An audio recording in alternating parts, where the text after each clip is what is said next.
സർക്കാർ ഖാദി തുണിത്തരങ്ങൾക്ക് 30% government rebate ഏർപ്പെടുത്തിയതിനോടനുബന്ധിച്ച് മിഠായിത്തെരുവ് ഖാദി ഗ്രാമോദ്योग എംപോറിയത്തിൽ Christmas new year Khadi Mela ആരംഭിച്ചു. കോഴിക്കോട് അതിരൂപത വികാരി general reverend father Jaison Puthiyaparambil ഉദ്ഘാടനം ചെയ്തു. ഖാദി മേളയോടനുബന്ധിച്ച് ഖാദി തുണിത്തരങ്ങൾക്ക് 30% ഗവൺമെന്റ് റിബേറ്റും കരകൗശല വസ്തുക്കൾ, ഫർണിച്ചറുകൾ, ലെതർ ഉൽപ്പന്നങ്ങൾ എന്നിവയ്ക്ക് 10% ഡിസ്കൗണ്ടും ലഭിക്കും.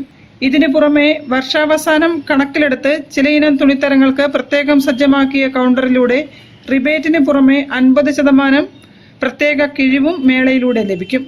ഖാദി കുപ്പടം ധോത്തികൾ, സിൽക്ക് മസ്ലിൻ സാരികൾ, Manila shirting, Dhaka muslin, ministers, khadi shirt പീസുകൾ, ചുരിദാറുകൾ, വിവിധയിനം ബെഡ്ഷീറ്റുകൾ, പരവതാനികൾ, ഉന്നം നിറച്ച കിടക്കകൾ, സ്പൺ സിൽക്ക് ഷർട്ട് പീസുകൾ തുടങ്ങിയവയും വിൽപ്പനയ്ക്കായി ഒരുക്കിയിട്ടുണ്ട്. മിഠായിത്തെരുവ് ഖാദി ഗ്രാമോദ്योग എംപോറിയത്തിൽ ആരംഭിച്ച ക്രിസ്തുമസ് ന്യൂ ഇയർ ഖാദി മേളയുടെ ഉദ്ഘാടനം കോഴിക്കോട് അതിരൂപത വികാരി ജനറൽ ഫാദർ ജെയ്സൺ പുതിയപറമ്പിൽ ഉദ്ഘാടനം ചെയ്തു.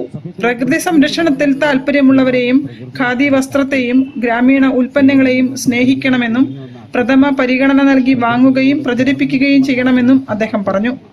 അങ്ങനെയെങ്കിൽ ക്രിസ്മസ് കാലഘട്ടത്തിൽ ഖാദി മേള സംഘടിപ്പിക്കുമ്പോൾ എല്ലാവരോടും പറയുന്ന സന്ദേശവും അതുതന്നെയാണ്. നമുക്കെല്ലാവർക്കും പ്രകൃതിയെ സ്നേഹിക്കാം. പ്രകൃതിയെ സ്നേഹിക്കുന്നവൻ ഈ ജീവിതത്തിൽ എന്നും മറ്റുള്ളവരെ ബഹുമാനിക്കുകയും സ്നേഹിക്കുകയും ചെയ്യുന്നു എന്നുള്ളത് തന്നെയാണ്. തീർച്ചയായിട്ടും ഞാനും ഒരു ഖാദിയുടെ അല്ലെങ്കിൽ ഈ മേളയുടെ ഒരു നല്ല സ്നേഹിതനായിട്ട് മാറുകയാണ്. ഇന്നിവിടെ വന്നപ്പോൾ എനിക്കും ഒത്തിരി സന്തോഷം തോന്നി.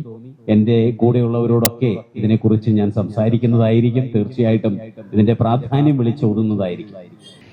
സർവോദയ സംഘം പ്രസിഡന്റ് കെ മുരളീധരൻ അധ്യക്ഷനായിരുന്നു. Natural life Prakriti Jeevanalayam chairman Jacob Vadakkanchery, labour welfare fund board director Rajeev K, Deshiya Karshaka Prasthanam പ്രതിനിധി PT John, sun life ashram director Krishnakumar തുടങ്ങിയവരും സംസാരിച്ചു. Sarvodaya Sangham secretary MK Shyamprasad, Khadi Gramodyog emporium assistant manager A Rajesh തുടങ്ങിയവർ പരിപാടിക്ക് നേതൃത്വം നൽകി. News bureau, Kozhikode. ലോകത്ത് സമാധാനം വേണമെങ്കിൽ